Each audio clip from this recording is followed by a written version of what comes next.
양이 아니야. 전화가 그에게서 온 게 아니라 알 수 없는 출처에서 왔다는 걸 증명하는 중이야.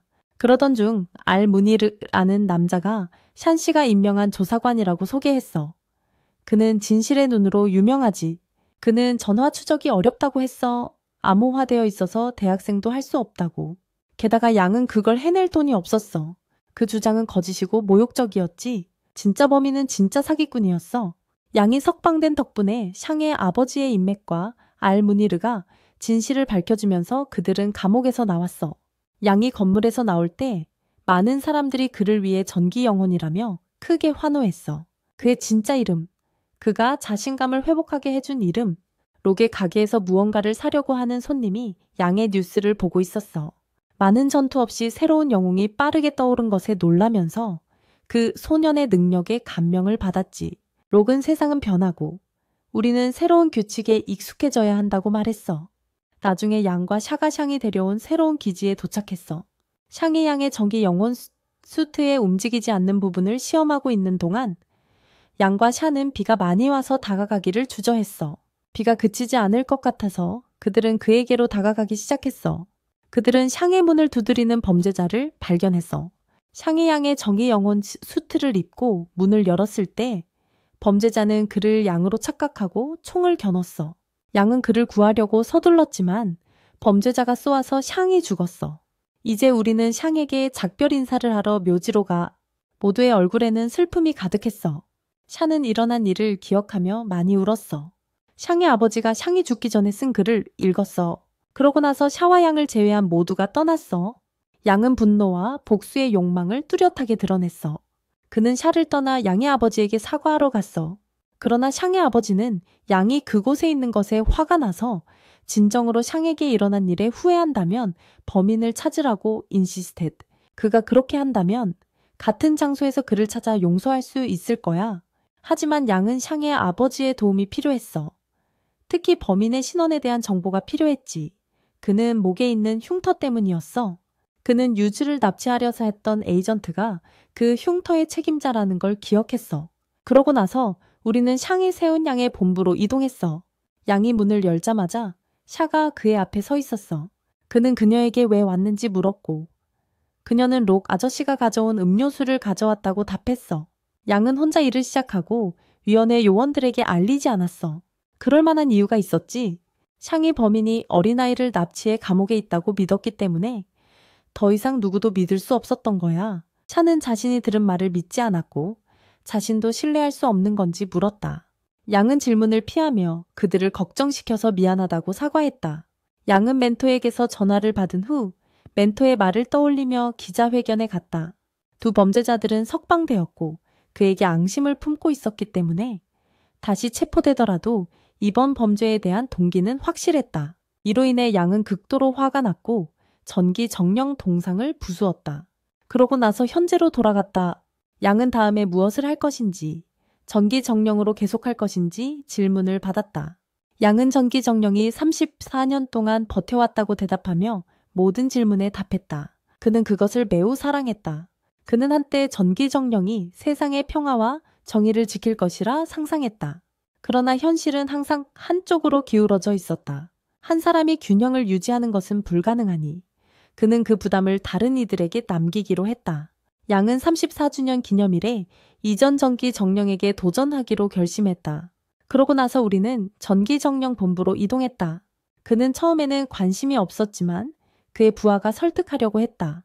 이건 정말 좋은 기회이며 모든 지지자들이 그가 그 사람과 결판을 내기를 원한다고 말했다. 만약 그가 경기를 이기면 그의 가치가 20% 상승하고 상위 10위 안으로 돌아갈 수 있다고 했다.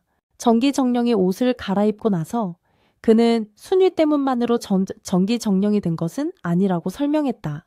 그의 부하는 진짜 문제는 순위가 아니라 그가 상을 죽였다는 혐의를 받고 소셜미디어에서 지지가 5% 떨어졌다고 밝혔다. 부하는 양과의 싸움을 받아들이라고 계속 재촉하며 받아들이지 않으면 자신이 무의미해질 것이라고 경고했다. 이건 한 달 안에 일어날 수도 있고 하루 안에 일어날 수도 있지만 그는 전기 정령으로서 오래 있지 않을 거라고 했다. 그러고 나서 우리는 양의 본부로 돌아가서 그는 훈련을 계속했다. 치아는 록에게 상위 양을 위해 이 장치를 설계했다고 말했고 그것을 그의 장갑에 부착하면 펀치 힘이 2배로 증가하는 역출력을 생성할 것이라고 했다. 양은 열심히 훈련하며 훈련 장치를 부셔버렸다. 록은 양이 전기정령을 치지 못할 것이라고 생각했지만 양은 무조건 그를 마치겠다고 고집했다. 치아는 양에게 쉬라고 했지만 양은 전기정령의 방거를 깨기 위해서는 속도를 초월해야 한다고 생각했다. 록은 새로운 아이디어를 제안했다.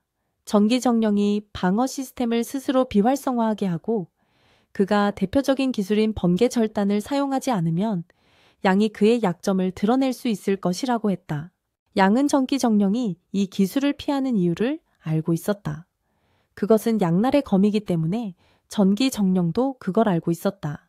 그 기술은 놀라웠지만 결점이 있었고 그는 마지막 전투 이후로 다시 사용하지 않았다. 양은 바로 훈련에 다시 돌입했다. 치아는 이것이 그를 화나게 하고 한계를 시험해 보려는 계획의 일환이라고 생각했다. 그래서 그들은 사기를 되찾을 수 있을 거라 믿었다. 하지만 그녀는 그가 두려웠고 또 다른 친구를 잃고 싶지 않았다. 록은 다른 계획을 제안했다. 전기정령을 유인해서 방어를 풀게 하고 번개 절단기를 쓰게 할 수 있을지도 모른다고 했다. 하지만 양은 번개 절단기를 맞기 전에 그를 맞출 수 있다는 자신을 믿어야 했다. 양은 자신이 할 수 있다고 확신했다. 양과 치아는 강가로 나갔다. 치아는 그를 처음 본 날을 기억한다고 말했다. 학년이 시작할 때였다. 비가 쏟아지고 있었고 모두 개막식에 맞춰 차려입었지만 그는 지늘게 덮인 채로 늦게 도착했다. 선생님이 왜 늦었냐고 물었을 때 그는 농사가 좀 하고 싶었다고 말했다. 나중에 그가 고양이를 구하느라 지늘게 빠졌다는 걸 알게 되었다. 누가 그 서투른 학생이 무대에서 또 다른 영웅이 될 줄 알았겠어. 역할은 달랐지만 그는 여전히 자신감이 넘쳤다. 자신이 뭘 하고 싶고 무엇을 원하고 있는지 아는 자신감이었다. 그녀는 그가 여전히 그 자신감을 가지고 있는지 그리고 여전히 이걸 하고 싶은지 물었다. 그는 당연하다고 대답했다. 그러자 치아는 그가 자신에게 했던 약속을 기억하는지 물었다. 양은 기억하고 있었지만 만약 그가 이 상황에서 도망치면 그의 지지자들이 범죄와 악을 받아들이게 될 것 같았다. 치아는 이것이 도망치는 게 아니라고 말한 뒤 스스로 달리기 시작했고 양은 그녀를 쫓아갔다. 그러고 나서 우리는 전기정령과 양의 오랫동안 기다려온 전투로 넘어간다. 그들은 서로 마주쳤다. 반대편에서는 치아가 가장 좋아하는 가수의 콘서트가 시작되었다. 치아는 콘서트에 있었지만 전혀 즐기지 못하고 있었다. 전투로 돌아가서 양은 전기정령을 공격했고 한 방을 날렸지만 그에게는 아무 영향이 없었다. 그는 다시 시도했지만 전기정령은 모든 공격을 막아냈다. 전기정령이 양을 밀어내고 여러 화살을 쏴 그를 다치게 했다. 그들은 계속해서 공격하고 서로 가격을 주고받았지만 전기정령은 양을 제압하고 그를 땅에 던지며 여러 전기 공격을 날려 벽에 부딪혔다. 양은 여러 번 더 공격을 시도했지만 전기정령은 모두 막아냈고 다시 양을 잡아 강력한 일격을 날렸다. 전기정령의 부하가 그에게 멈추라고 했다. 모두가 번개 절단기를 사용하는 모습을 보고 싶어 하니까 그걸 피하면 사람들의 신뢰를 잃을 수 있고 그의 입장도 흔들릴 수 있다고 했다. 전기정령이 그 기술을 사용하지 않는 것에 대한 많은 이야기가 있었다. 그런 다음 록이 양에게 전기정령이 번개 절단기를 사용할 것이라고 말했던 때를 회상하는 장면으로 전환된다. 그는 그 기회를 잘 활용하라고 조언했다. 전투로 돌아와서 양은 다시 일어섰지만 피곤했다. 그는 전기정령에게 다시 공격했고 전기정령은 그를 여러 번 가격했지만 양은 맞고 공격을 계속했다. 양이 번개처럼 빠른 공격을 감행했지만 전기정령은 그의 공격을 막기 위해 에너지를 모으고 있었다. 하지만 양은 전기정령의 방어를 뚫고 여러 차례 타격을 주며 실제로 그를 맞췄다. 관중들은 점점 더 싸움을 즐기기 시작했다. 그들의 양에 대한 찬사가 점점 커졌다. 부가는 전기정령에게 더 이상 방어만 할 수는 없다고 말했다. 이제 지지자들이 양쪽으로 기울고 있었다. 싸움은 계속되었고 양과 전기정령은 힘을 모으고 있었다. 양은 믿을 수 없을 만큼 빠른 속도로 공격했다. 전기정령은 마침내 양에게 번개 절단기를 발사했다. 하지만 양은 반드시 타격을 주어야 한다는 것을 기억했고 상을 구하지 못했던 일을 떠올렸다. 콘서트에서 우는 치아로 전환되었고 상의 죽음도 떠올렸다. 싸움으로 돌아와. 양과 정의 정령은 서로 강력한 일격을 주고받아 큰 폭발을 일으켰다. 록이 양에게 빈 자리가 마법 능력이나 특별한 것이 없기 때문이라고 말했던 장면으로 플래시백. 그는 그저 경치가 좋고 조명이 좋고 고백하기에 가장 좋은 장소라고 생각했다. 록 아저씨는 원래 전기정령 대회의 책임자였다. 그는 양을 쫓아내고 도둑 에이전트와 협력하여 상을 죽였으며 임무가 끝날 때까지 그의 형을 붙잡고 있었다. 이후 록은 에이전트와 그의 형을 처치했다. 싸움으로 돌아와 신부는 전기정령이 하나만 남았고 나머지는 죽었다고 발표했다. 이제 다른 정의 정령 록이 그의 가게를 닫고 그에게 가는 엘리베이터에 탑승하는 장면으로 전환된다. 그날 그의 가게는 많은 손님이 있었다. 그런 다음 록은 새로운 전기 정령에 합류한다. 이 에피소드의 이야기는 새로운 영웅의 소개로 시작된다. 비행기 추락 사고가 있었고 숲속에 떨어졌다. 그러자 기자들 한 무리가 사고 현장으로 가서 기사를 쓰려고 했지만 현장 경비원에게 저지당했다. 그 경비원들 중 한 명은 변장한 기자 루잔이었다. 경비원들이 떠난 후 루잔은 자신을 드러내고 사고 사진을 찍기 위해 카메라를 꺼냈다. 사진을 찍고 있는 동안 누군가 우는 소리를 들었고 가까이 가서 비행기 잔해 속에서 울고 있는 소녀를 발견했다. 그런 다음 우리는 고아원으로 전환되어 소녀가 다른 아이들과 함께 놀고 있고 루잔이 멀리서 지켜보고 있다. 그의 친구가 다가와 그녀에 대해 걱정하지 말라고 말했다. 루잔은 그의 친구가 고아원 원장이 된 이후로 훨씬 더 자신감 있어 보인다는 것을 느꼈지만 유명한 기자인 루잔에게는 방해받고 싶지 않다고 말했다. 루잔은 친구가 오랜만에 만난 것이라 예의 차리기 위해 그런 것 같다는 느낌을 받았다. 루잔은 그 소녀가 고아가 되었으니 자신에게 맡길 수 있는지 물었다. 그녀는 비행기 추락 사고로 가족 모두가 죽었다. 원장은 생존자가 있었다는 사실에 놀랐고 그녀가 그중 한 명이라는 것을 알게 되었다. 하지만 루잔은 그녀를 발견했을 때 재난 뒤에 숨겨진 스캔들이 많아서 그녀가 다음 희생자가 될까 두려워 몰래 데려갔다고 설명했다. 루잔은 과거를 떠올렸다. 그가 직장에서 상사에게 슈퍼히어로들이 사고의 배후에 있다는 보고서를 제출했을 때였다. 그의 상사는 그가 히어로들을 비난하자 화를 냈고 아무 히어로가 도와주러 올 이유가 무엇인지 궁금해했다. 사람들이 진실을 알지 못하더라도 그렇다고 아무도 신경 쓰지 않는 건 아니었다. 그녀는 사람들이 신경을 끌 것이라고 생각하는 그에게 화를 내며 사람들이 올바른 방향이 필요하고 의심이 신뢰에 큰 영향을 미친다고 말했다. 그녀는 그에게 이것이 세상을 더 좋게 만들 것인지 아니면 더 악화시킬 것인지 물었다. 그러자 루자는 사고 현장에서 사람들과 함께 있는 슈퍼히어로들의 타버린 사진을 떠올렸다. 그는 상세게 그 사람들은 히어로들을 너무 믿었고 죽음에 직면했을 때 버림받을 거라고는 상상도 못했다고 말했다. 하지만 그녀는 이것이 단순한 사고일 뿐이고 히어로들이 잘못이 아니라고 주장하며 다른 주제로 옮기고 새로운 보고서를 가져오라고 요청했다. 그녀는 그가 이를 위해 음식 및 여행 부서로 옮기도록 조치했다. 그러나 루자는 즉시 거절하고 사직했다. 루자는 회사를 떠나 짐을 챙겼고 나가면서 발밑에 비행기 사고에 대한 전단지를 보았다. 한 남자가 나타나 전단지를 나누어 주고 바닥에 던지고 있었고 그로 인해 경비원들이 그를 막으려 했다. 루자는 그 남자에게 다가가 사건에 대한 전단지를 나누어 주는 이유를 물었다. 그 남자는 사고가 자연재해 하해가 아닌 인간에 의해 발생했으며 그 주된 이유는 히어로들 간의 끊임없는 갈등이라고 말했다. 루자는 그가 두려움을 받아들이라는 발언에 대해 물었고 그 남자는 대화를 다른 곳으로 계속하기 위해 떠났다. 고아원에서 감독과 함께한 루잔의 친구는 상황이 생각보다 복잡하다는 것을 깨달았지만 루잔이 소녀를 고아원에 두고 온 것은 잘한 일이라고 생각했다. 감독은 루잔이 자신을 믿어준 것에 대해 감사했다. 고아아이들을 돕는 것이 그가 고아원을 시작한 이유였다. 루잔은 그의 친구가 진정한 히어로라는 것을 알고 있었다. 한편 고아 소녀는 다른 아이들과 도우미와 함께 추측 게임을 하고 있었다. 그녀는 항상 정답을 맞췄고 이는 도우미를 감동시켰다. 루잔과 그의 친구가 다가오자 감독은 소녀가 매우 운이 좋다고 말했다.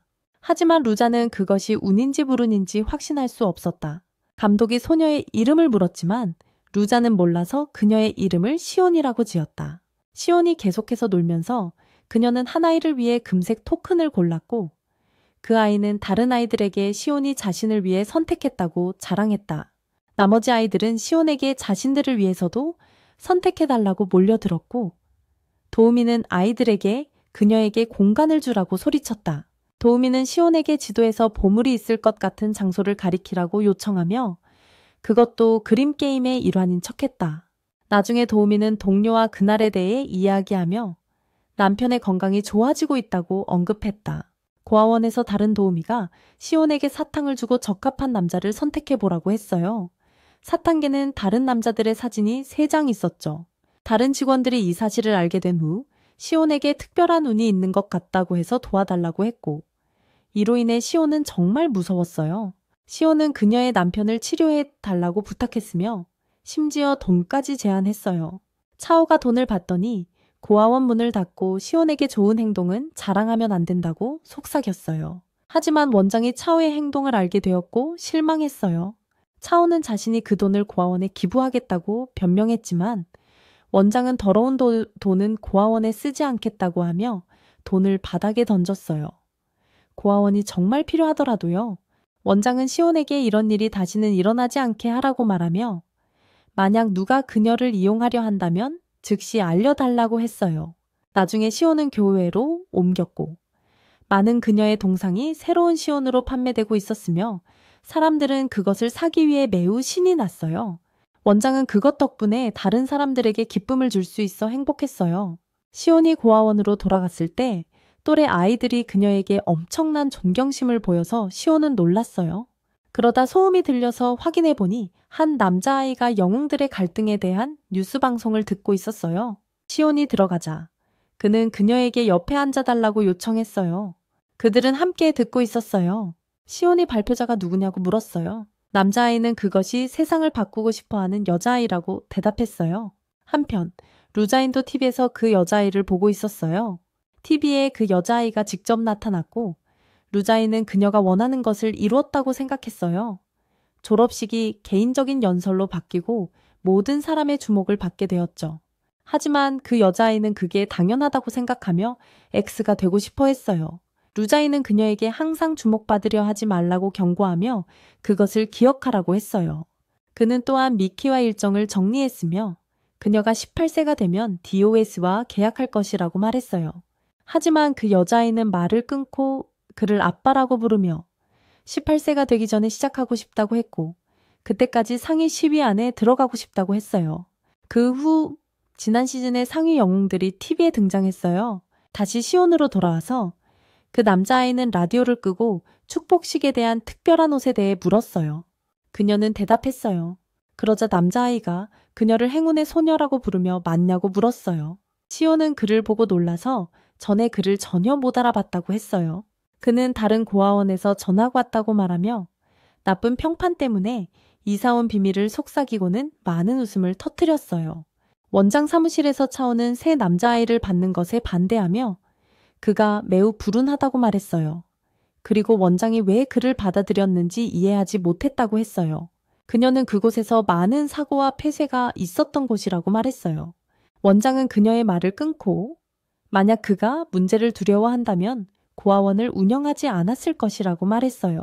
그들은 수년간의 노력 끝에 많은 사람들에게 희망의 원천이 되었고 차오는 이를 항상 기억해야 해.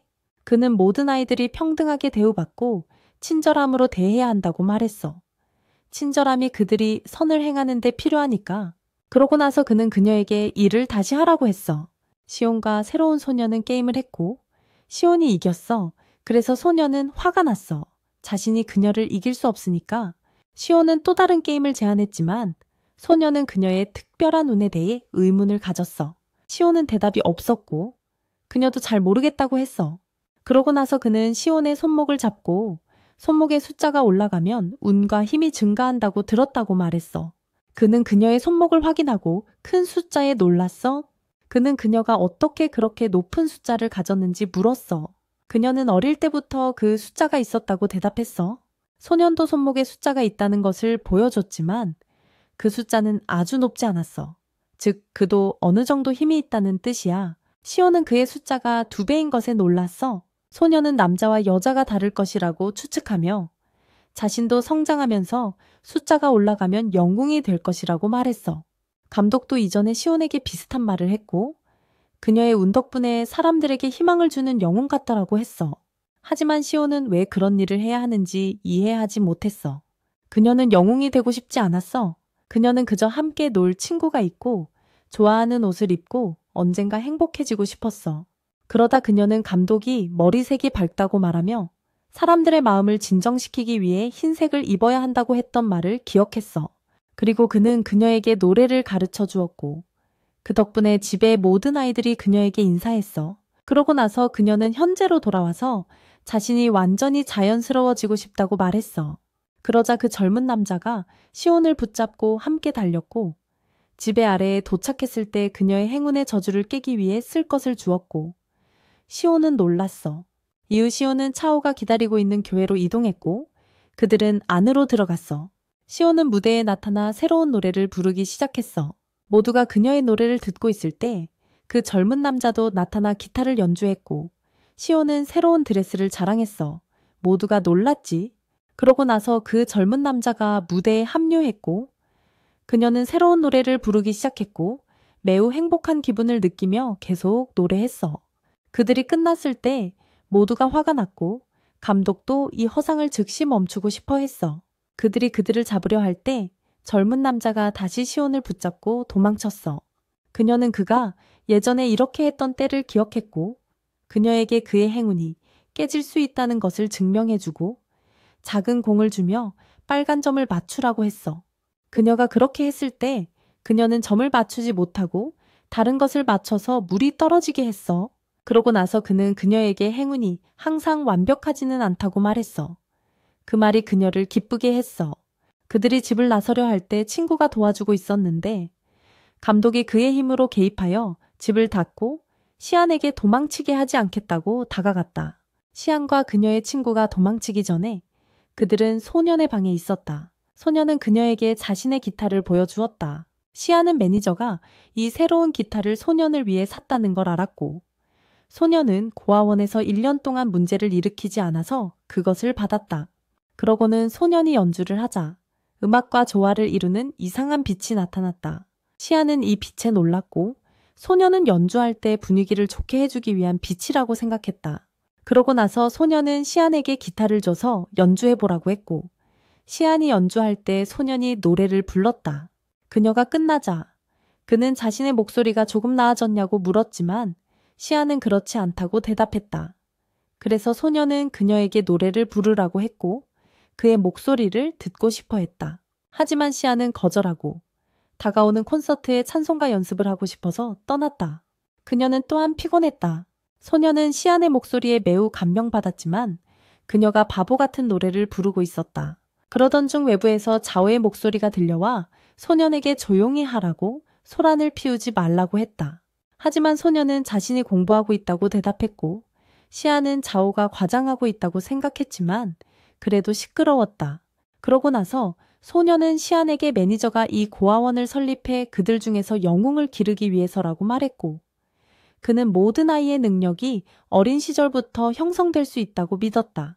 그는 또한 영웅이었지만 오랫동안 대중의 주목을 받지 못했기에 그들에게 특히 시안에게 희망을 걸었다. 하지만 시안은 자신이 영웅이 아니라고 부인했지만 소년은 그녀에게 용감해지라고 했고 그녀의 팔을 보니 많은 숫자가 적혀 있었다. 그러고 나서 시안은 떠났고 소년은 그녀를 배웅하기 위해 함께 갔다. 그들이 마당으로 이동하는 동안 시안은 고아원으로 가는 물품을 실은 큰 차를 발견했다. 소년과 시안은 아무도 보지 못하게 천천히 몰래 걸었다. 시안은 소년에게 잡히지 않도록 방으로 돌아가라고 속삭였다. 하지만 소년은 잡히지 않을 거라고 확신했다. 운전자는 매우 피곤했지만 신성한 소녀인 시안을 위해서라며 불평하지 않았다. 그리고 언젠가 이에 대한 보상을 받을 것이라고 믿었다. 하지만 직원은 다른 의견을 가졌고 시안이 정말 신성한 존재가 아니라 평범한 아이일 뿐이며 매니저가 그녀를 행운의 부적처럼 키우고 영웅으로 만들려고 한다고 말했다. 그러고 나서 소녀는 시안을 바라보았고 그녀가 울고 있는 걸 발견했지만 소녀는 그녀의 손을 잡고 함께 가자고 했다. 그들이 도망치기로 합의하고 막 도망치려 할 때 매니저가 개입하여 그들을 막았다. 그러고 나서 그들은 다른 방향으로 도망쳤다. 하지만 매니저는 자신의 힘을 보여주며 시안을 붙잡았다. 그녀를 강제로 제어하며 그녀는 심한 고통을 느꼈다. 이는 모두 매니저가 그녀에게 큰 희망을 걸고 많은 사람들을 위해 선한 일을 할 기회를 준 때문이었다. 시안이 아플 때 소녀는 매니저를 공격해서 시안을 구해냈어. 시안을 매니저에게서 멀리 옮겼어. 하지만 매니저는 소년을 잡아냈어. 그러나 소녀는 시안에게 빨리 도망치라고 했어. 그러자 시안은 기타를 집어들고 빠르게 달렸어. 하지만 매니저는 직원들에게 그녀를 잡으라고 했어. 그러자 그들은 사방에서 시안을 둘러싸게 되었어. 하지만 소녀는 그녀에게 항상 자신이 얼마나 운이 좋았는지 기억하라고 했어. 그러자 시안은 직원 수는 신경 쓰지 않고 출구 쪽으로 달려갔고 그로 인해 출구문이 크게 파손되고 대형 공급 차량이 들어오게 되었어. 그로 인해 직원들이 쓰러졌어. 운전자는 차량을 제어하지 못하는 상태였고 매니저는 소년이 차에서 도망치도록 내버려 두었지만 소년은 매니저를 붙잡고 이곳에서 가장 불운한 사람이라고 기억하라고 했어. 그 순간 차에 치여 시안은 그를 걱정하게 되었어. 자오는 시안을 붙잡으려 했지만 시안은 도망쳤어. 소년은 의식을 잃었지만 매니저는 괜찮았고 사람들은 시안의 탈출에 대해 수다를 떨기 시작했어. 그러고 나서 시안은 혼자가 되어 소년, 루오 때문에 많이 울었고 그가 괜찮을 거라고 스스로에게 말했어. 그리고 그녀는 신발을 벗고 루오의 기타를 잡고 그의 좋아하는 노래를 연주하고 노래하기 시작했어. 그리고 과거에 그로부터 처음 이 노래를 들었을 때를 기억했어. 그리고 그는 자신이 쓴 곡이며 제목은 외로움이라고 했고 이 멜로디는 오랫동안 그의 마음속에 있었대. 하지만 시아는 전에 들어본 것 같은 느낌이 들어서 그가 어디서 복사한 것인지 물어봤어. 하지만 루오는 그렇게 말한 적이 없다고 했어. 그의 곡들은 시안의 마음을 울릴 만큼 특별하니까. 시안은 대담함이 슈퍼파워라면 그것이 루오의 특별한 힘이 될 거라고 생각했어. 그는 대담한 남자, 루오가 될 거야. 그러고 나서 그녀는 현재로 돌아와서 계속 노래를 불렀어. 노래를 끝내자. 지나가는 이상한 남자가 그녀에게 동전을 던졌어. 그러자 그녀는 그에게 고마움을 전하고 땅에서 동전을 주어 자기 자립을 생각하며 수익성 있는 카드를 사기로 했어. 하지만 아무것도 당첨되지 않았어. 왜냐하면 그녀의 능력이 많은 것을 빼앗았으니까. 그러고 나서 그녀는 기타를 기억하고 거리에 서서 연주하고 노래했어. 그러자 사람들의 이목을 끌게 되었어. 그러자 그들은 그녀의 컵에 동전을 넣어주고 그녀의 달콤한 목소리 덕분에 응원해 주었어. 그리고 며칠 동안 계속해서 많은 돈을 모았고 새로운 신발을 살 수 있었어. 그리고 음식도 사게 되었고 새로운 양말도 샀어. 그래서 그녀는 이 때문에 매우 행복해졌고 삶이 더 나아졌어. 모두가 그녀의 사진을 찍고 영상을 찍기 시작했어. 그러자 두 여성이 그녀를 알아보았고 그녀가 성녀라고 하며 그녀의 클립이 인터넷에 퍼지게 되었어.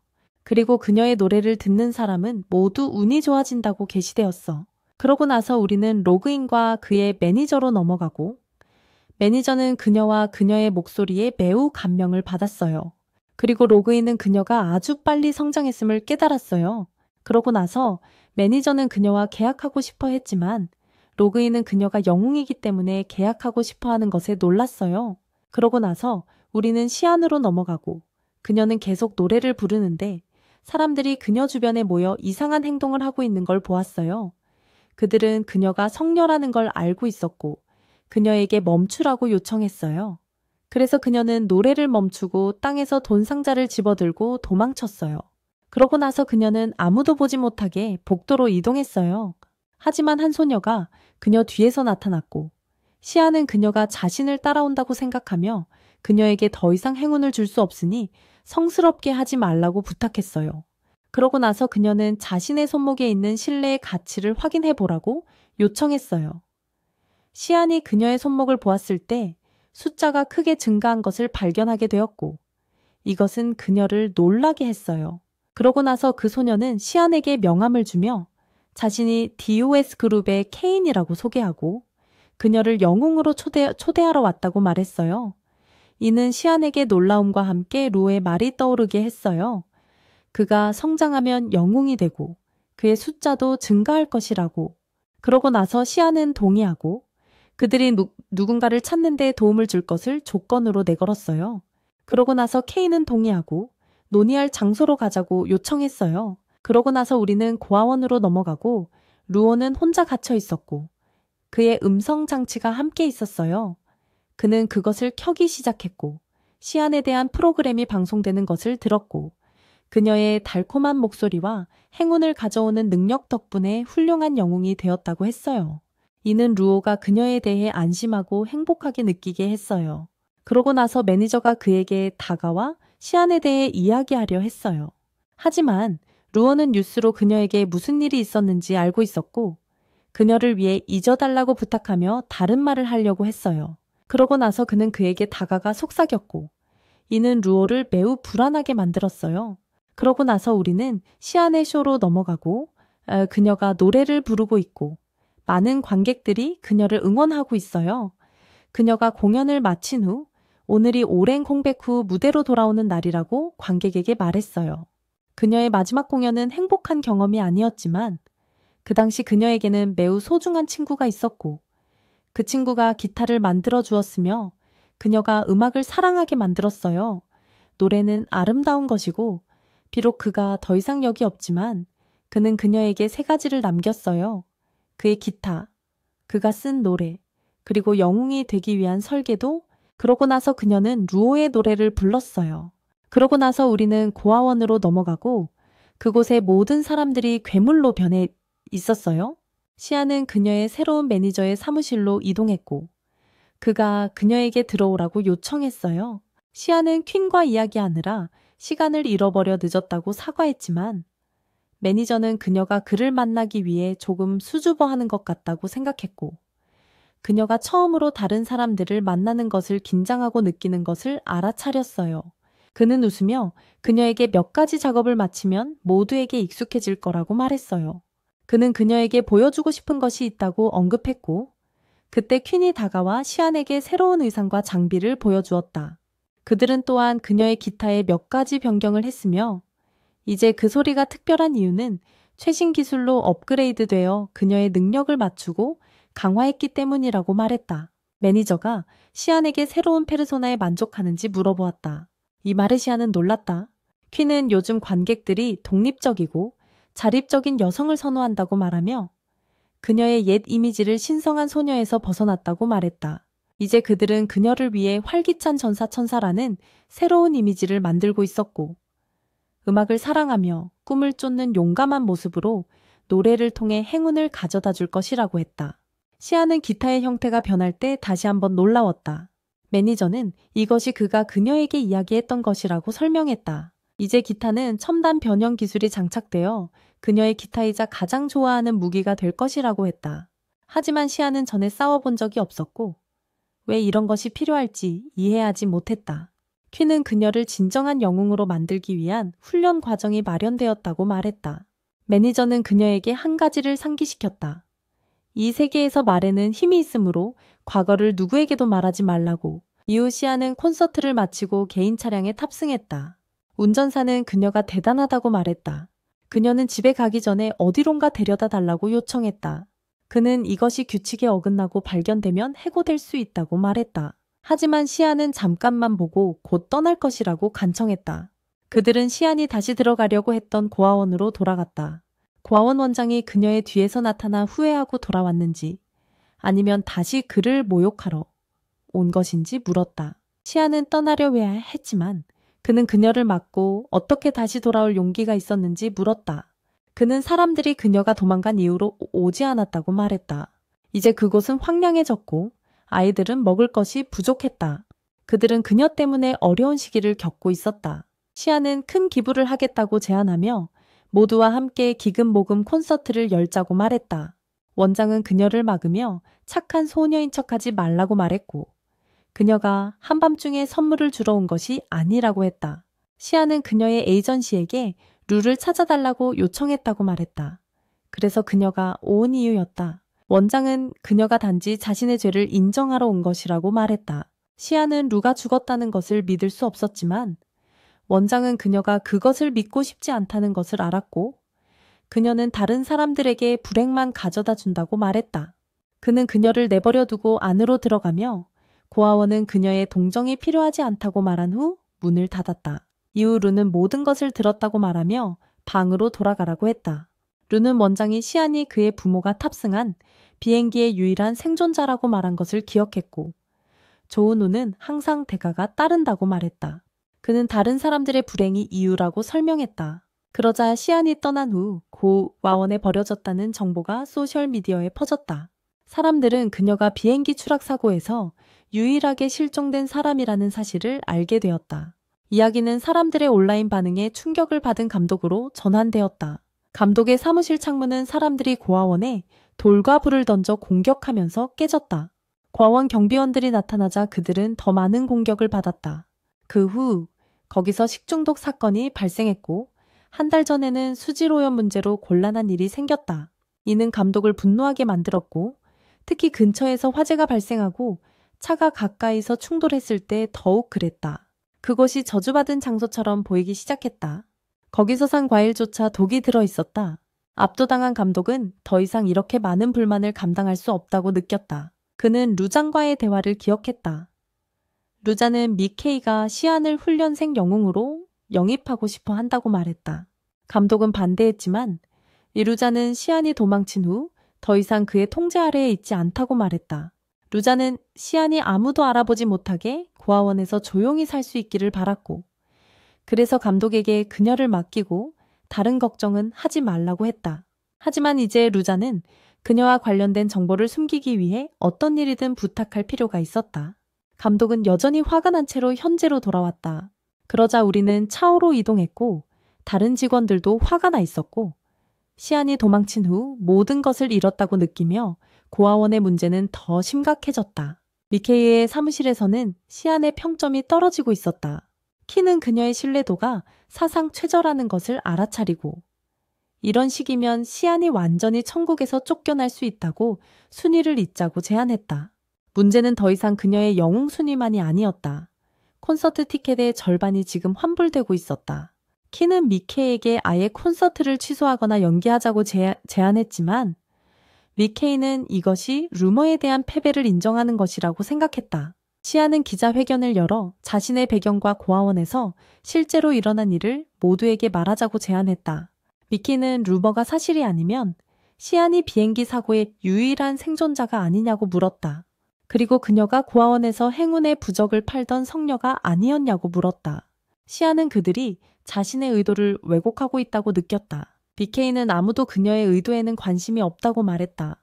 오직 사실만이 중요하며 옳고 그름은 개인적이지만 사람들은 진실로 판단한다. 시아는 사람들의 마음을 바꾸고 싶었지만 미케이는 단호히 거부하며 그녀가 운에 의한 출생을 설명할 수 있을지 물었다. 그때 퀸이 들어와 여전히 희망이 있다고 소식을 전했다. 키는 퀸이 괜찮다는 소식에 안도하며 그녀를 걱정했다고 말했다. 시아는 퀸에게 좋은 운을 가져다 줄 수 없다고 사과했지만 퀸은 시안의 노래 덕분에 우울증을 이겨냈다고 말했다. 미키는 기뻐했다. 퀸은 빠르게 회복하며 그녀가 언급한 희망에 대해 물었다. 퀸은 지금 모두가 비행기 사고에 대해 이야기하고 있을 것 같고 그 사건이 사람들의 마음에 오래된 상처를 다시 열었다고 추측했다. 시안이 비극에 휘말렸고 그녀의 행운의 힘이 모든 것을 이해하게 했다. 퀸은 또한 루진이 고아원 원장에게 비행 여행 중에 녹음을 주었다고 말했으며 원장이 아직도 그것을 가지고 있다고 전했다. 시안은 그것을 찾으러 가겠다고 제안했지만 퀸은 지금 그 지역이 지옥 같다고 지적하며 시안의 신뢰도가 떨어진 것을 고려할 때 다른 영웅들에게 맡겨야 한다고 생각했다. 하지만 시안은 이 진실은 그녀의 것이라며 스스로 되찾고 싶다고 고집했다. 퀸은 시안이 다시 혼자 나가고 싶어 하는 것에 화가 나서 미키에게 불평했다. 하지만 미키는 그것에 문제를 느끼지 않았고 퀸에게 시안을 보내주라고 했으며 이는 상황을 반전시킬 수 있는 최고의 기회라고 말했다. 그래서 시안은 고아원으로 향했다. 가는 길에 사람들이 그녀를 잡으려고 했지만 시안은 모두 피하며 연막탄을 던져 주위를 분산시켜 무사히 지나갔다. 큰 차가 거의 그녀를 치려 했지만 그녀는 속도를 높여 벽을 따라 달리고 차 위로 올라탔다. 앞에 많은 차들이 길을 막고 있는 것을 보고 시아는 즉시 기타를 꺼내 공격하며 길을 만들고 지나갔다. 그동안 미키는 루진과 함께 그녀의 움직임을 지켜보고 있었다. 루진은 콘서트에서 짧은 연설이 이렇게 큰 문제를 일으킬 것이라고 생각하지 않았고 이제 고아원 지역이 진짜 위험에 처해 있다고 말했다. 미키는 두려움이 항상 존재했지만 시안이 사람들에게 단지 변명을 줬고 사람들은 행운을 믿는 것이 빠르고 불행을 믿는 것이 더 빠르다고 생각했다.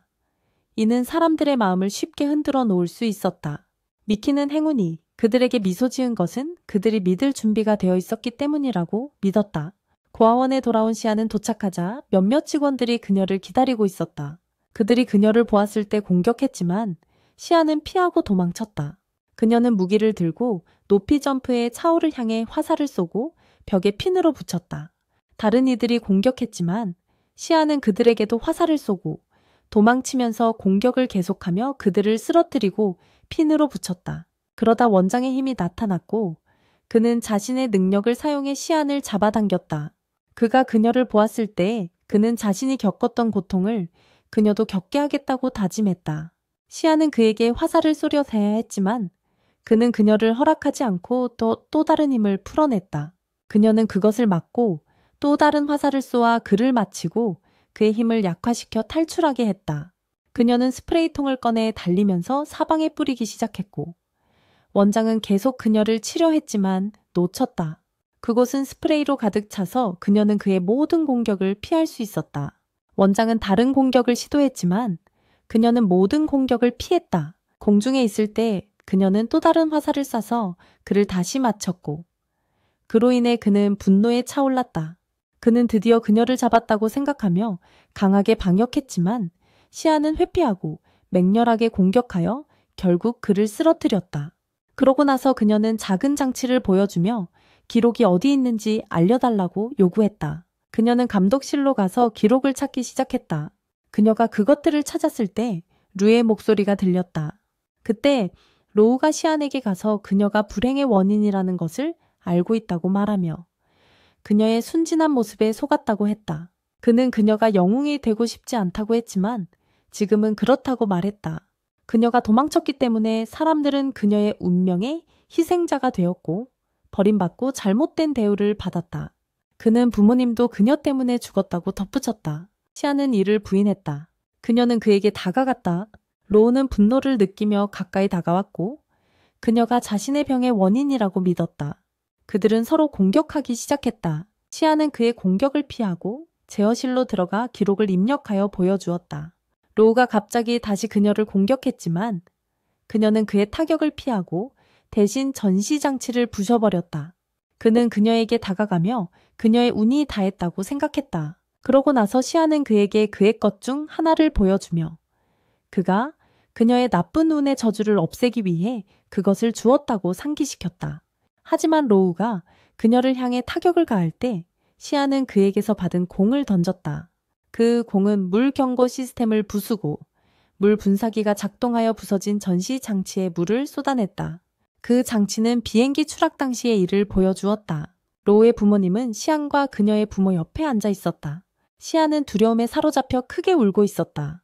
로우의 아버지가 노래를 부르기 시작하자 시안은 울음을 멈췄다. 로우의 어머니는 그녀에게 그들의 아들이 그 노래를 좋아한다고 말하며 시안도 그것을 좋아할 것이라고 생각했다. 그러고 나서 비행기가 완전히 추락했다. 그 후 시안은 로우가 노래 부르는 것을 듣고 그 노래를 전에 들어본 적이 있다고 말했다. 그는 외롭다고 말하며 그 멜로디가 그의 머릿속에서 계속 흐르고 있다고 했다. 시아는 그가 다른 사람에게서 베꼈는지 물었지만 로우는 부인하며 자신이 직접 작곡했다고 말했다. 그는 현재로 돌아와 눈물을 흘리며 원래의 자신으로 돌아갔다. 시안도 많이 울고 있었다.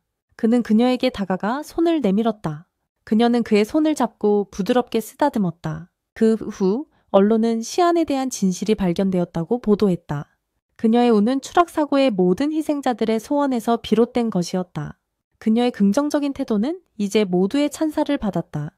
그녀의 인기는 다시 돌아왔고 자신감도 계속해서 상승했다. 그러고 나서 우리는 루진으로 컷이 바뀌고 그는 자신이 미키를 믿어온 덕분에 성공했다는 걸 깨닫고 결국 이런 행운을 만날 운명이었다고 생각한다. 하지만 미키는 지금 방심하지 말라고 경고한다. 우리는 루진의 딸이 다니는 대학으로 이동하고 그녀의 젊은 나이에도 불구하고 대학에 있는 모습에 모두가 놀란다. 그러고 나서 그녀는 시험에 들어가 30분 만에 끝내버려서 시험 감독관을 놀라게 했다. 감독관은 루진의 딸의 답안을 확인하고 모두 정답이라는 걸 발견한다. 그러고 나서 루진의 딸은 대학 건물을 나왔고 루진은 그녀를 기다리며 그녀가 그렇게 빨리 시험을 끝낸 것에 놀란다. 하지만 그녀는 대학에서 시간을 늘리고 싶지 않고 2년 안에 졸업하고 싶어 한다. 그러고 나서 우리는 루진의 딸의 졸업식으로 이동한다.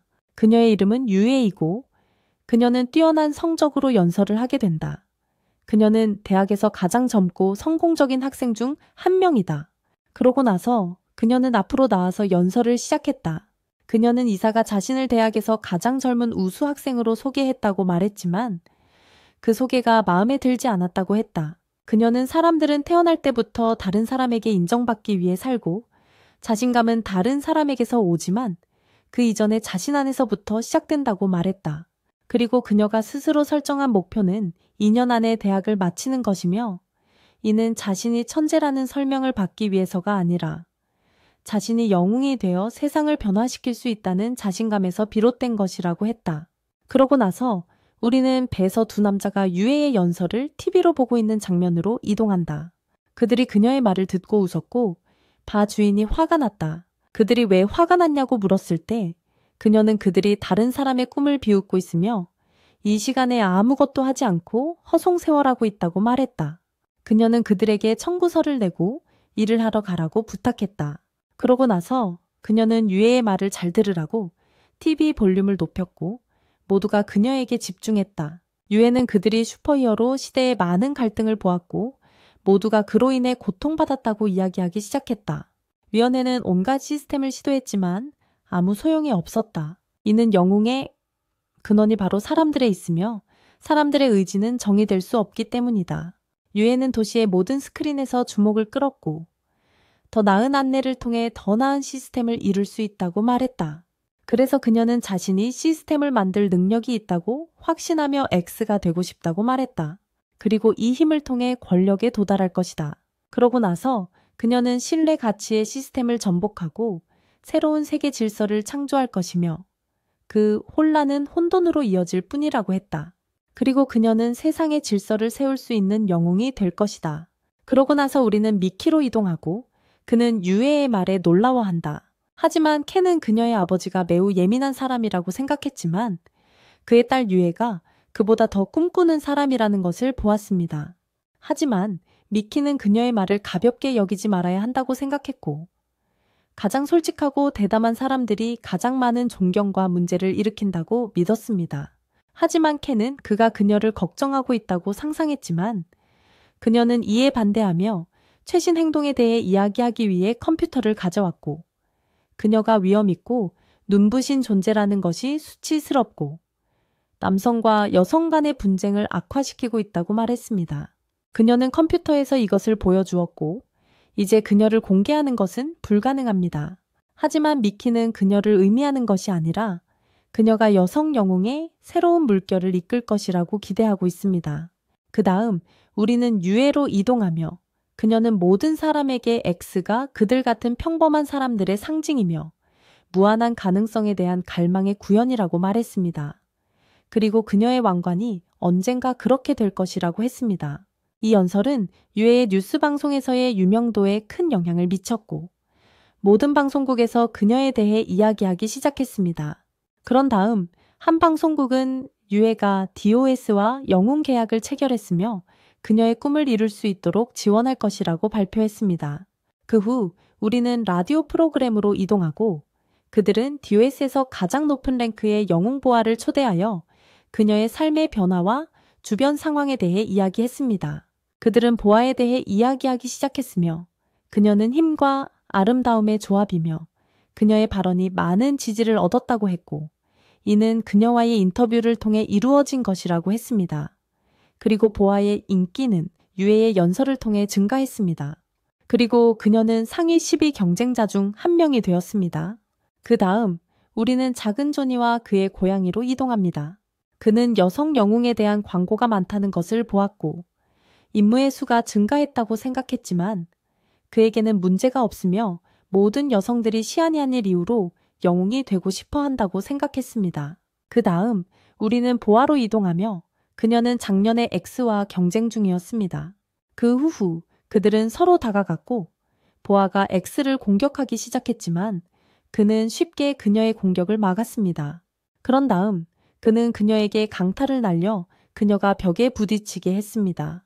그 후 그는 힘을 모아 그녀에게 몇 번의 공격을 날렸지만 그녀는 빠른 속도로 그 공격을 피하고 그를 공격했지만 X에게 맞지 않았습니다. 그런 다음 그녀는 X에게 여러 번의 공격을 날렸지만 X는 그중 일부를 피하고 다른 공격은 막았습니다. 그런 다음 보아는 그녀의 무기의 힘을 모아 그에게 강력한 공격을 날렸습니다. 그 후 X는 그것을 막으려 했지만 보아는 X를 잡아 벽에 내리쳤습니다. 그런 다음 그녀는 무기로 그에게 공격을 날렸고 큰 노력 끝에 보아는 X를 앞질렀습니다. 그런 다음 X는 땅에 쓰러졌고 보아는 그를 초월하는 데 성공했습니다. 그 다음 우리는 유해로 이동하며 그녀는 괴물에게 잡아먹히게 될 작은 소녀를 구출하는 작전을 수행하고 있습니다. 그런 다음 유해는 괴물에게 소녀를 혼자 두라고 요청했지만 괴물은 유해의 말을 듣지 않고 소녀를 잡아 건물 꼭대기에서 던졌습니다. 하지만 유해가 힘을 사용해 그녀를 높이 들어 올렸고 이후에 그녀는 소녀가 떨어지는 것을 막고 괴물도 처치했다. 그러고 나서 우리는 미키로 이동하고 그는 좋아하는 게임을 하고 있었고 게임에서 이기자 켄이 그의 뛰어난 실력에 감명을 받아 몇 가지 현대 기술을 익혔는지 물었다. 그러나 미키는 목표를 달성하기 위해서는 그의 결단력이 기술보다 더 강해야 한다고 생각했다. 그 후 우리는 미키의 사무실로 이동하고 그는 보아와 유해를 만나 그들의 과거 행동을 격려했다. 왜냐하면 각각이 첫 목표를 이루었기 때문이다. 보아는 18세에 10위에 올랐고 유해는 역사상 두 번째 여성 X가 되었다. 그리고 그는 20년 동안 MC 기관과 싸워왔고 많은 희생을 치렀으며 몇 년 안에 그들을 넘어서리라고는 생각하지 않았다고 말했다. 그리고 이 모든 것은 유해 덕분이라고 하며 그녀를 가리켰다. 그녀는 기적을 만들어낸 사람이기 때문이며 그녀는 그들의 회사에만 국한되지 않고 소녀들을 더 강하고 독립적으로 만들었고 보아의 상승은 그녀의 연설과 분리될 수 없다. 그래서 그는 보에게 유해에게 감사하라고 요청했지만 보아는 미키에게 작년에 X 타이틀을 그녀에게 넘기길 원하는지 물었다. 그러고 나서 보아는 그렇게 할 수 없다고 거절했다. 그리고 그녀의 자신감 증가의 공로는 의심할 여지 없이 자신에게 있으며 그녀는 현재 위치에 도달하기 위해 많은 노력을 기울였다는 것을 알고 있다.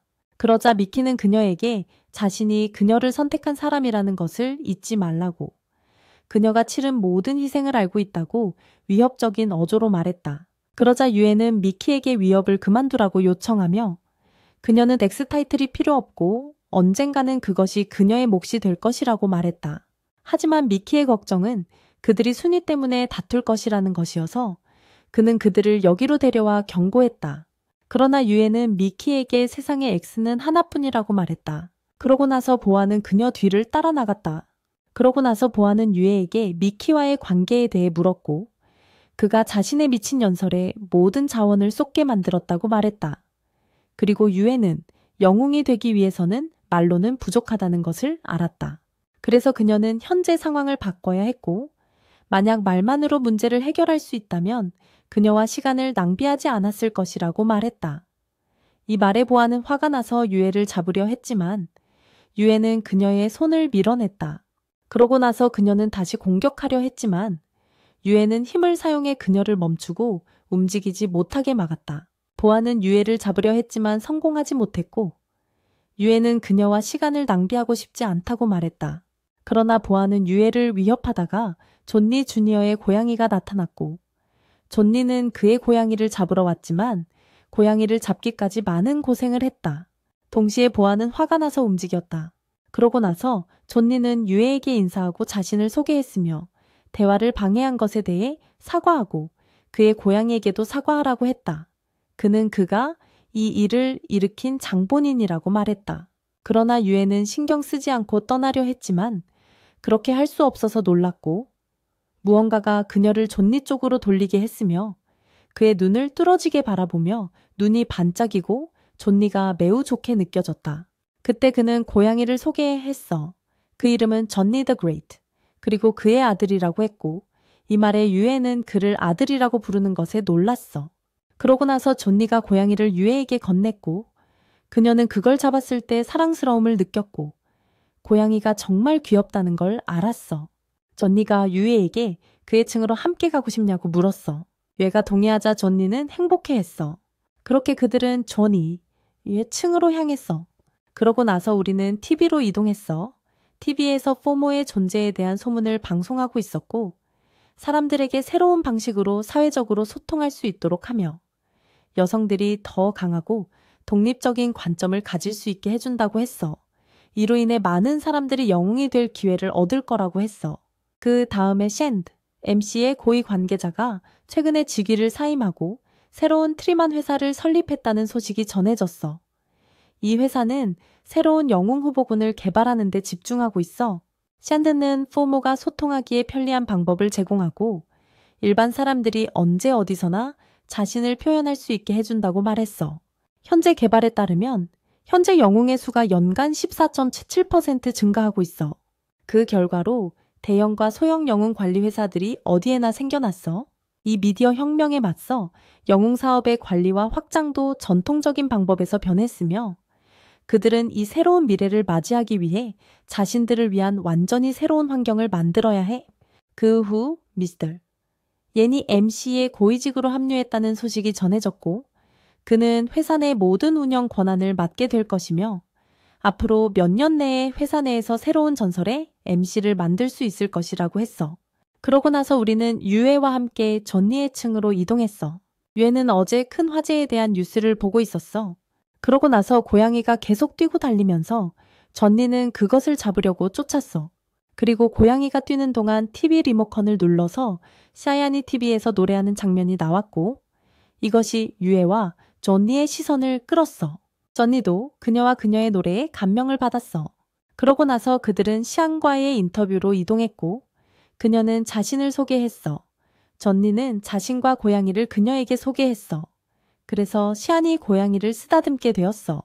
그때 존니가 시안에게 만지면 운이 더 좋을 거냐고 물었지만 시안은 사람들이 그렇게 말하지만 가끔은 효과가 없다고 했어.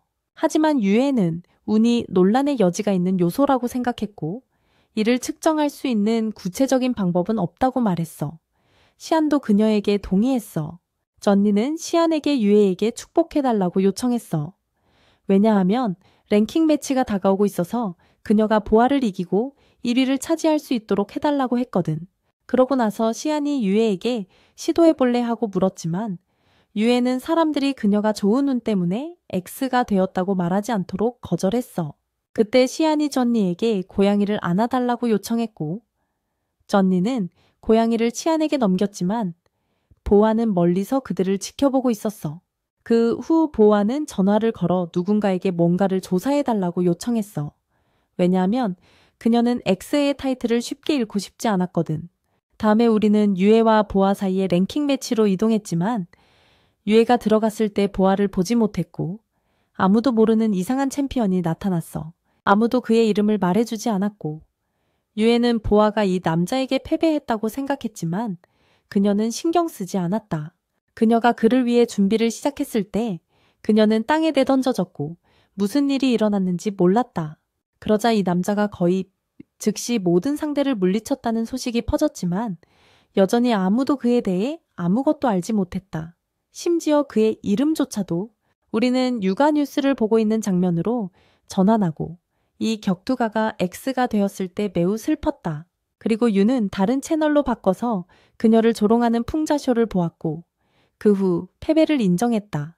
그러자 우리는 로건으로 이동하고 그는 미키와 연락을 취하며 무슨 일이 있었는지 물어보았다. 그는 또한 이 초인에 대해 그가 어떻게 나타났는지 묻고 그에 대해 매우 걱정했다.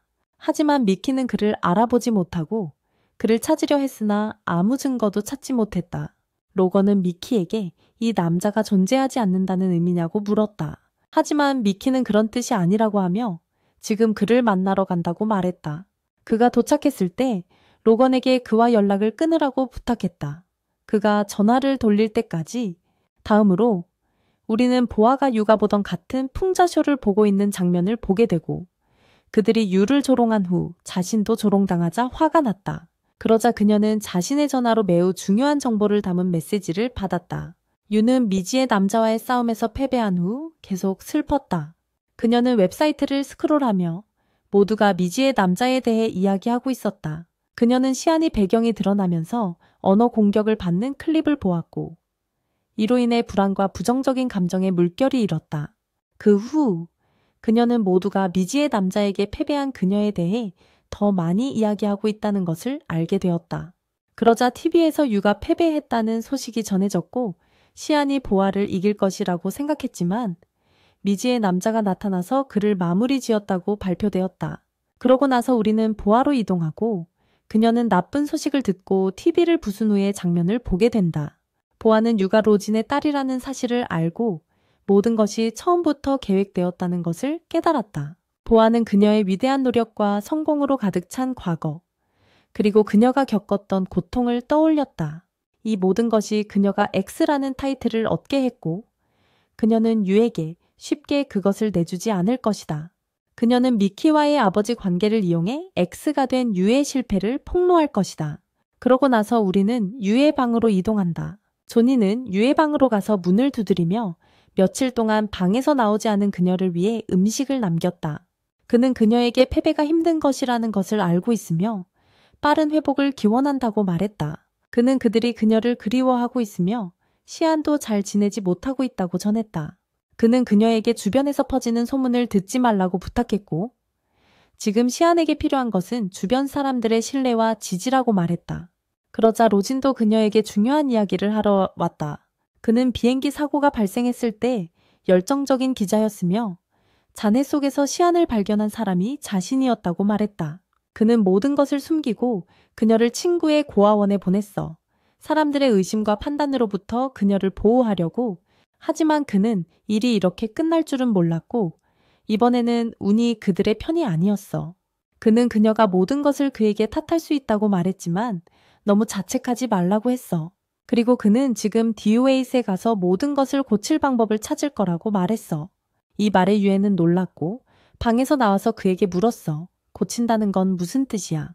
그는 위원회가 비행기 추락 사고에 대한 모든 정보를 숨겼지만 자신의 연락처 중 하나를 사용해 비행기 조종실에서 녹음을 가져왔다고 말했어. 유에는 로진에게 그 녹음이 지금 어디에 있는지 물었어. 그때 우리는 미키의 사무실로 이동했어. 미키는 시안에게 소리치며 왜 그녀가 행운의 힘을 가지고 태어났는지 설명해 줄 수 있는지 물었어. 그러자 유에가 도착하고 그들에게 희망이 있다고 말했어. 키는 유에가 괜찮은 걸 보고 안도했어. 그녀가 유에를 많이 걱정했거든. 그러자 시안이 유에에게 다가가 자신이 행운을 주지 못한 것에 대해 사과했어. 하지만 유에는 시안의 노래 덕분에 우울증에서 벗어날 수 있었다고 생각했어. 유에는 시안이 노래하는 모습을 기억하며 시안의 음악 덕분에 전에 들어본 적 없는 무언가를 마음속으로 듣게 될 것이라고 확신했어. 그리고 그녀는 현재로 돌아와서 시안에게 고마움을 전했어. 시안은 기뻐했어. 유에는 비행기 비행에서의 녹음에 대해 이야기하고 감독이 아직 그것을 가지고 있다고 말했어. 그때 우리는 많은 폭발과 파괴가 일어난 도시로 이동했어. 유에는 잘 준비하고 사고 현장으로 갔어. 그녀는 사람들을 구해내는데 성공했어. 차가 그들에게 떨어지는 것을 막았지. 그러던 중 이상한 괴물이 나타나서 그녀에게 로켓을 던졌지만 유에는 전혀 다치지 않았어. 그리고 괴물은 도망쳤고 유에는 그것을 쫓았어. 하지만 괴물은 공격을 포기하지 않고 몇 개의 로켓을 더 던졌지만 유에는 그것들을 성공적으로 피했어. 그러자 괴물이 높이 점프해서 대량의 로켓을 한 번에 발사했어. 거의 대규모 파괴를 일으킬 뻔했지. 하지만 유에는 자신의 창을 사용해 그것들을 막고 방역하여 사람들에게 피해를 주지 않도록 했어. 그때 우리는 미키의 본부로 이동했어. 유에는 그곳에 가서 알려지지 않은 X를 포함한 영웅 그룹을 전시하고 있었어. 그리고 유에는 다른 임무로 돌아가며 조니에게 전화를 받았어. 그는 그녀에게 언제 돌아올 것인지 물었어. 유에는 임무가 끝났다고 말하며 그들이 왜 그녀를 기다리고 있는지 물었어. 하지만 그들은 그녀를 기다리고 있었어. 왜냐하면 새로운 순위 매치가 시작되기 때문이야. 그녀는 아직 임무 중이었지. 그는 유에에게 마지막 토너먼트를 기억하냐고 물었고 시안이 그녀에게 행운을 주러 왔던 때를 말했지만 그녀는 거절했어. 그는 이번에는 그들의 좋은 의도를 거부하지 말고 낭비하지 말아달라고 부탁했어. 시아는 유에가 행운을 받을 수 있도록 반드시 도와야 한다고 느꼈어. 그러자 유에가 그들에게 곧 돌아오겠다고 말했다. 그런데 보아가 유에의 위치에 갑자기 나타났다. 보아가 유에를 아주 빠르게 공격했지만 유에에게는 맞지 않았다. 그러고 나서 보아가 유에에게 여러 차례 타격을 시도했지만 유에가 일부는 맞고 다른 것은 피했다. 유에는 보에게 한 방을 날려서 그녀를 밀쳐냈다. 그러나 보아는 포기하지 않고 유에에게 여러 번 더 공격을 시도했지만 유에는 맞지 않았고 그 자리는 완전히 파괴되었다. 그 후 보아는 강력한 한 방으로 유에를 가격했고 유에를 붙잡아 또 한 번 강한 타격을 가했다. 그 후 보아는 빠르게 유에에게 다가가 다시 붙잡아 그녀를 강하게 바닥에 내던졌다. 하지만 유에는 다시 하늘로 날아올랐고 보아는 계속해서 그녀를 공격하려 했으며 거의 창에 맞을 뻔했다. 그러나 유에는 자신의 힘을 사용하여 보아를 제자리에 멈출 수 있었다. 하지만 보아는 유에의 힘이 영역 내에서 규칙을 설정하는 것임을 깨달았지만 모든 규칙에는 몇 가지 허점이 있었다. 보아는 자신의 창을 조종하여 유에의 규칙을 뚫고 유에를 타격할 수 있었다. 그러나 유에는 보에게 순위 배치 전에 영웅들과 대결하는 것이 위원회로부터 심각한 처벌을 받을 것이라고 경고하려 했다. 그러나 보아는 유에가 자신을 비판할 권리가 없다고 생각했고 불운한 친구 덕분에 자신이 지지 않았다고 주장하며 다시 공격했다. 하지만 유에는 다시 자신의 힘을 사용하여 그녀를 멈추고 보아의 공격을 물리치고 밀쳐냈다. 그러고 나서 유에는 보에게 빠르게 접근하여 여러 차례 공격을 가했고 그녀를 가격하는 데 성공했다. 그러고 나서 다시 공격했고 둘은 서로 타격을 주고받았다. 하지만 이번에는 유에가 보에게 강력한 한 방을 날려서 그 자리를 완전히 파괴했다.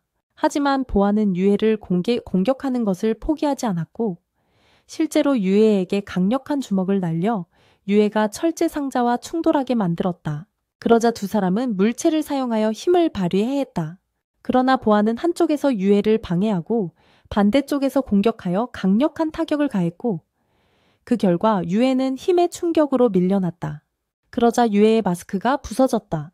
그녀는 왜 자신의 힘이 증가하고 있는지 자신감은 훨씬 낮은데 의문을 가졌다. 그러자 보아가 유에에게 다가가며 유에가 약하다고 생각했지만 많은 특권이 주어졌고 모든 것이 쉽게 주어졌다고 생각했다.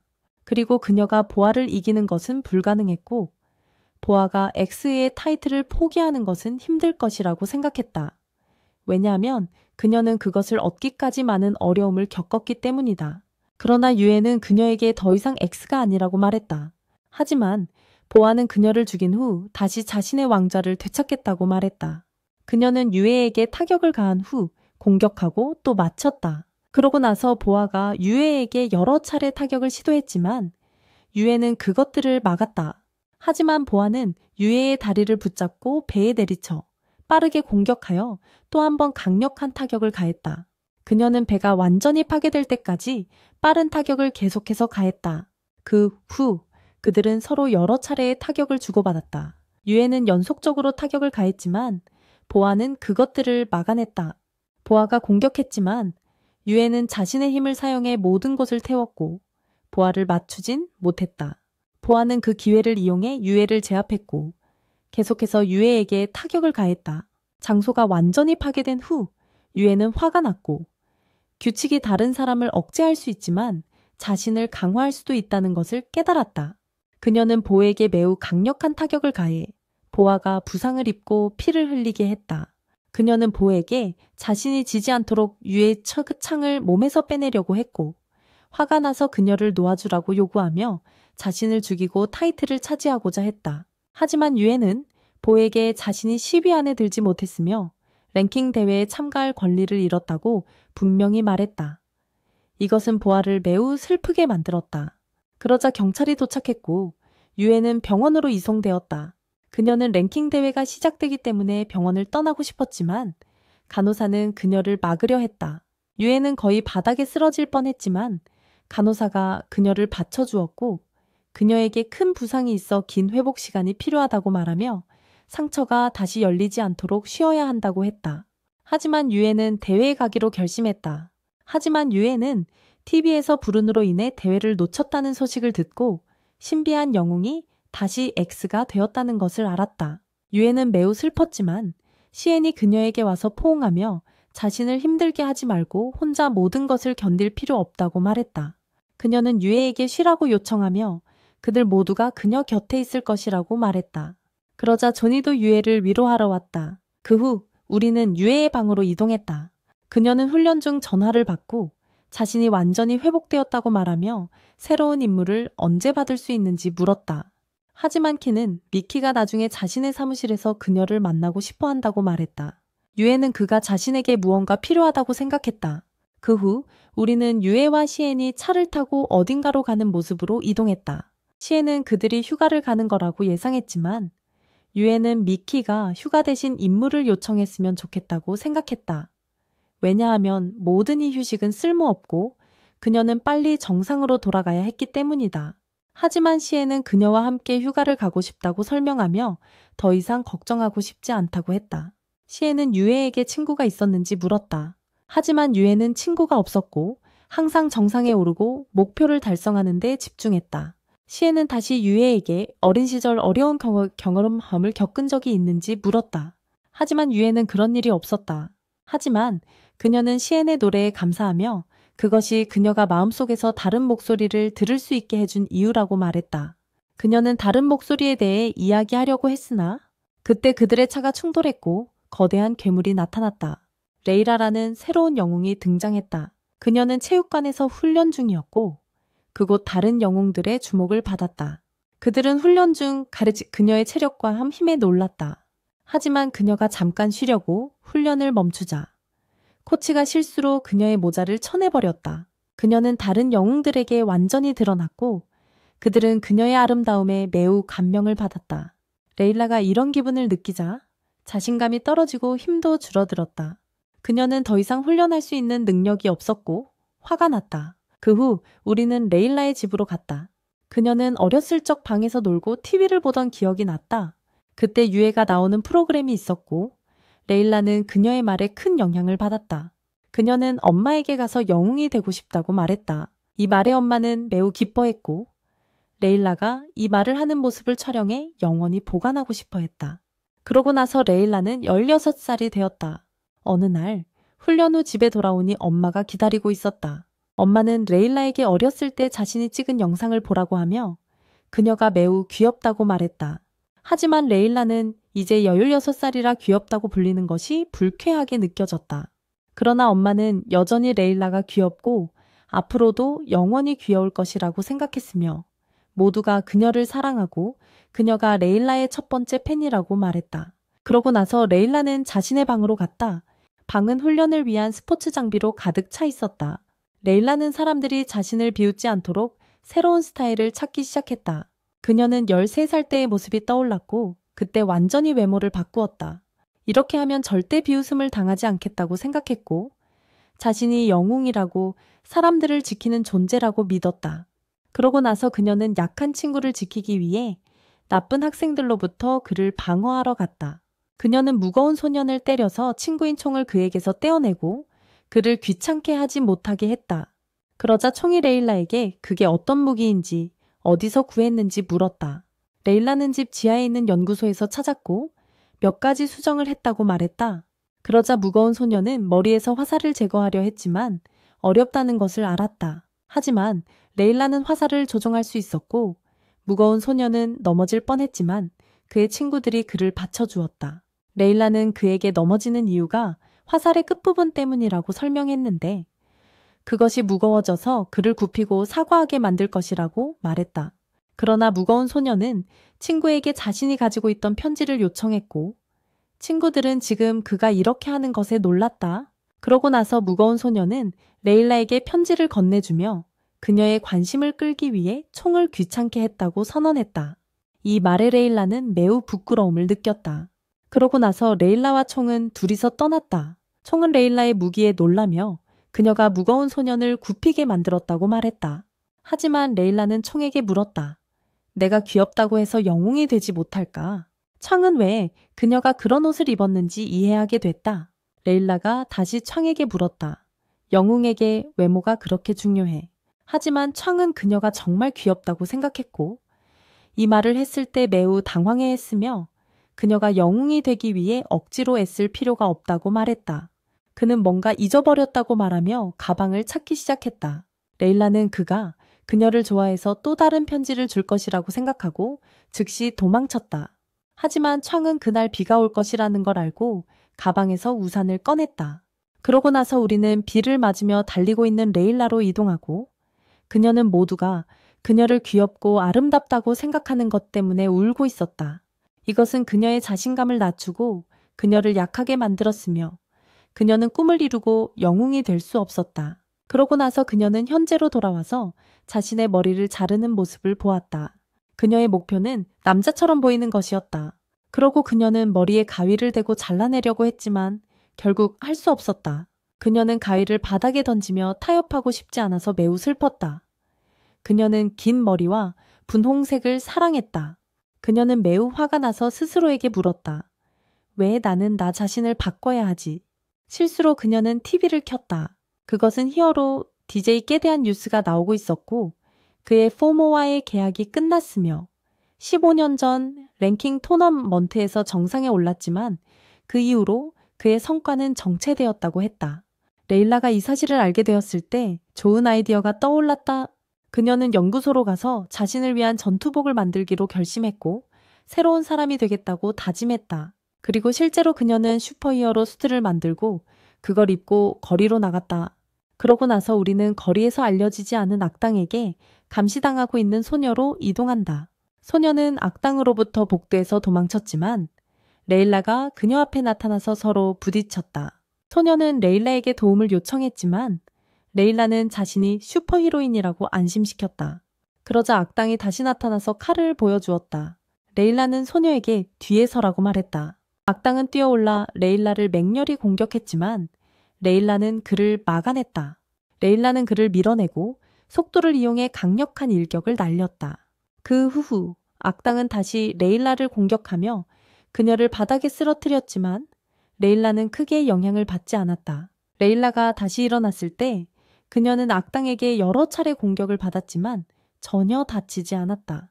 그러자 소녀가 그들을 죽이려는 악당을 신고해야 한다고 하며 지금 그들을 구할 영웅이 필요하다고 말했다. 레일라와 악당 간의 싸움이 계속되었고 레일라는 벽 사이를 날아다니다가 악당이 그녀를 바닥에 쓰러뜨렸다. 그러나 그녀는 이 갑작스러운 떨어짐을 피하고 악당을 찾기 시작했지만 그는 그녀의 시야에 없었다. 그는 갑자기 나타나 그녀의 마스크를 날려버리는 일격을 날렸다. 레일라가 맞았을 때 악당은 거의 그녀를 죽일 뻔했지만 그녀의 얼굴을 보고는 즉시 도망쳤다. 소녀와 레일라 둘 다 놀랐지만 레일라는 이 악당이 다시 나타나지 않기를 바랐다. 소녀는 왜 이상한 사람들이 계속 자신을 쫓아오는지 궁금해했다. 그러자 레일라가 아프다고 느꼈고 소녀는 그녀를 다시 일으켜 세우며 전력 변환기가 손상되었다고 말했다. 하지만 레일라는 괜찮다고 말하며 소녀에게 왜 이 악당이 자신을 따라오는지 물었다. 그녀는 이 문제를 조사하기 위해 히어로위원회에 요청을 제출하라고 조언했다. 그러고 나서 소녀는 레일라에게 고마워하며 그 수트 뒤에 이렇게 귀여운 소녀가 있을 줄은 몰랐다고 말했는데 이 말에 레일라는 짜증이 났다. 그녀는 떠났지만 다시 가면을 주었다. 소녀는 사과하려고 했지만 레일라는 혼자 걸어가며 매우 슬퍼했다. 집으로 가는 길에 그녀는 실험실에서 장비를 운반하는 큰 트럭을 발견했다. 그녀는 재빨리 그쪽으로 달려갔다. 우리는 실험실의 그녀의 부모님으로 장면이 바뀌었다. 레일라의 아빠는 레일라의 엄마에게 레일라가 그의 천재성을 상속받아 여러 가지를 혼자 만들었다고 말했다. 하지만 레일라가 실험실에 도착했을 때 아빠는 그녀가 이렇게 혼란스러운 발명품들을 만들 줄은 몰랐다고 말하며 일이 너무 바빠서 딸의 행동을 보지 못한 자신의 잘못이라고 했다. 하지만 레일라는 아빠에게 매우 화가 나서 이제 간섭하지 말라고 말했다. 예전에는 그녀를 신경 쓰지 않았으니까. 그러나 아빠도 화가 나서 그녀가 그렇게 하게 두지 않겠다고 말하며 위험에 처하지 말라고 했다. 그는 이 장비를 연구를 위해 가져온 것이지 위험한 일을 위해 가져온 것이 아니며 실험실의 모든 것을 압수했다고 말했다. 하지만 레일라는 화가 나서 아빠에게 그런 권리가 뭐냐고 따지며 자신은 주로 사람들을 돕고 싶었고 전혀 위험하지 않다고 말했다. 그러나 레일라의 아빠는 그녀에게 이 도구와 장비가 장난치고 놀기 위한 것이라고 생각하냐고 물었다.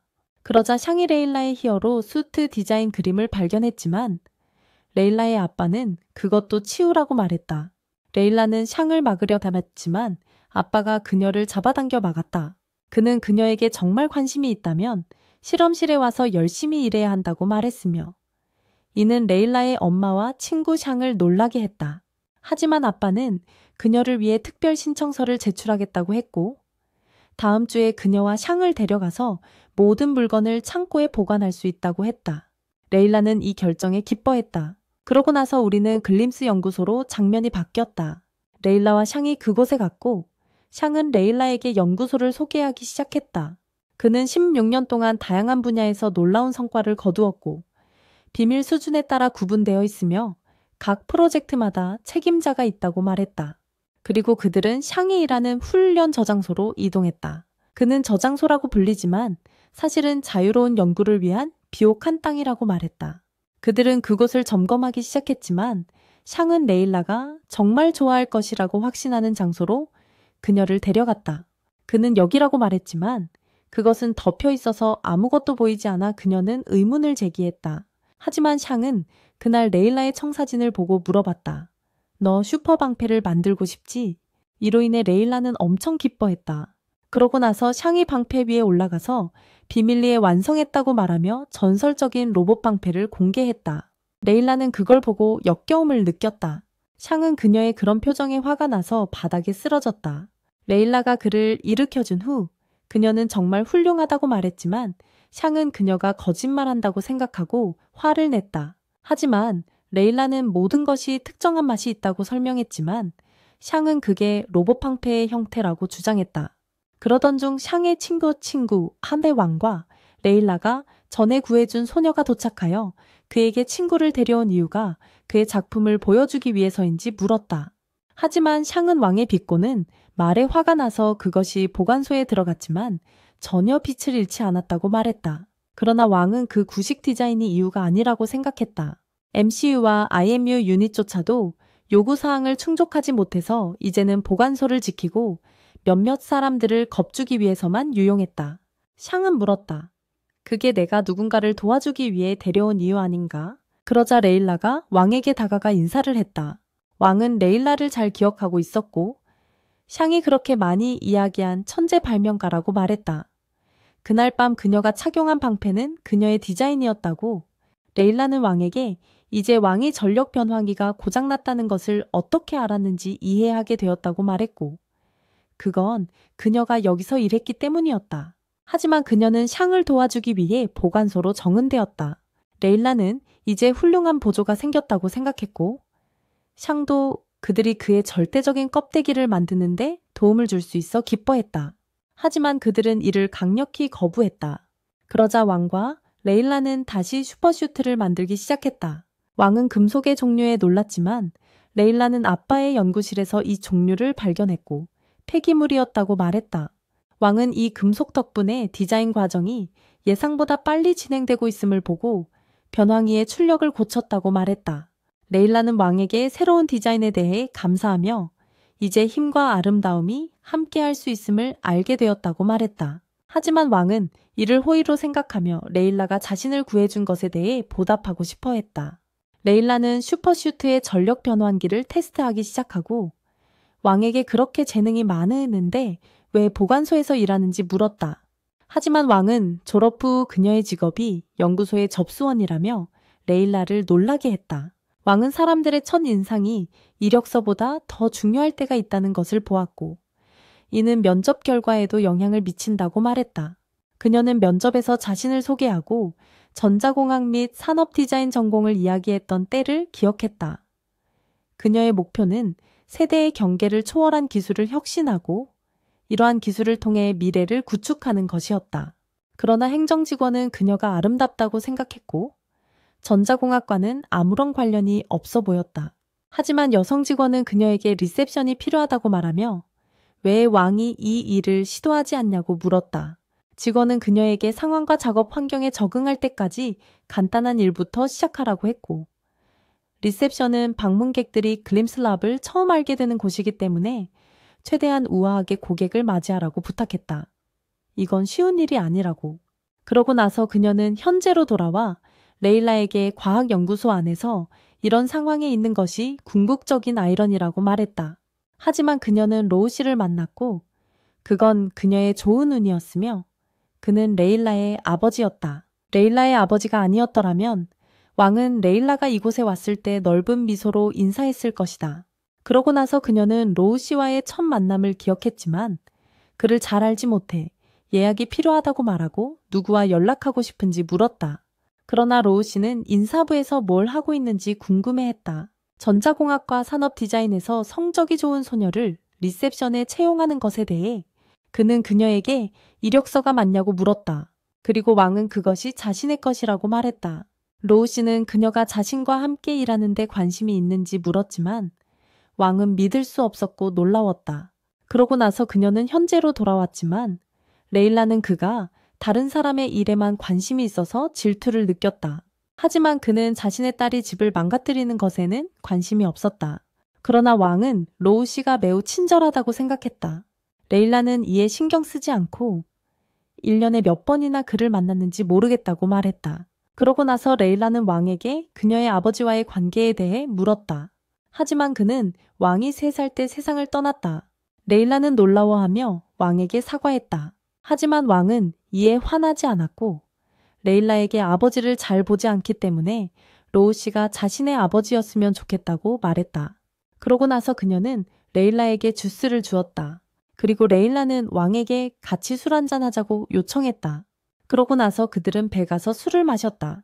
하지만 왕은 오랜만에 맥주를 마셨고 법적 음주 연령이 되지 않아 레일라에게 콜라를 요청했다. 그러나 레일라는 단지 직장 생활을 경험하고 싶었다. 하지만 왕은 그녀가 자신의 일을 지켜보며 직장 생활을 볼 수 있다고 말했다. 하지만 그녀는 술을 못 마셔서 취하면 보이지 않게 된다. 그러나 레일라는 그런 일이 일어나기 전에 함께 사진을 찍자고 했다. 그들이 함께 사진을 찍은 후 왕은 전에 자신을 쫓던 악당을 보았고 극도로 무서움을 느꼈다. 그녀는 레일라에게 누군가 그들을 지켜보고 있다고 말했고 그로 인해 레일라는 매우 화가 났다. 레일라는 악당이 너무 나가고 있다고 생각했으며 그와 같은 사람들이 항상 나타나지 않게 약해 보이면 안 된다고 생각했다. 레일라는 유리 위에 환한 얼굴을 그려 악당을 겁주고 왕에게 전쟁을 선포하라고 했다. 그녀는 손을 내밀었고 왕은 레일라의 손을 잡았다. 그리고 그들은 악당에게 꺼지라고 소리쳤고 그로 인해 악당은 사라졌다. 그러고 나서 우리는 다시 연구소로 돌아갔다. 왕은 매우 취해 있었고 레일라가 그녀를 걷게 도와주고 있었다. 하지만 왕은 경비원들에게 소리쳤고 이는 마치 루오 씨가 그녀에게 했던 것처럼이었다. 그러나 레일라는 그녀를 붙잡아 안으로 끌어당겼다. 그리고 그녀는 연구소에 들어갔고 매우 기뻐했다. 레일라는 그녀가 하고 있는 일을 막으려 했다. 그러자 왕은 멈추고 레일라에게 그녀가 슈퍼히로인이 되어 자신에 대한 부정적인 인상을 가진 모든 사람에게 전쟁을 선포해야 한다고 말했고 이는 레일라를 놀라게 했다. 그러고 나서 왕은 전화통화를 받았지만 그녀는 발신자가 누구인지 몰랐다. 그러고 우리는 접수실로 이동했다. 그리고 히어로 DJ가 연구소에 와서 경비원들에게 자신의 능력을 발휘했다. 그는 이를 이용해 연구소에서 큰 폭발을 일으켰다.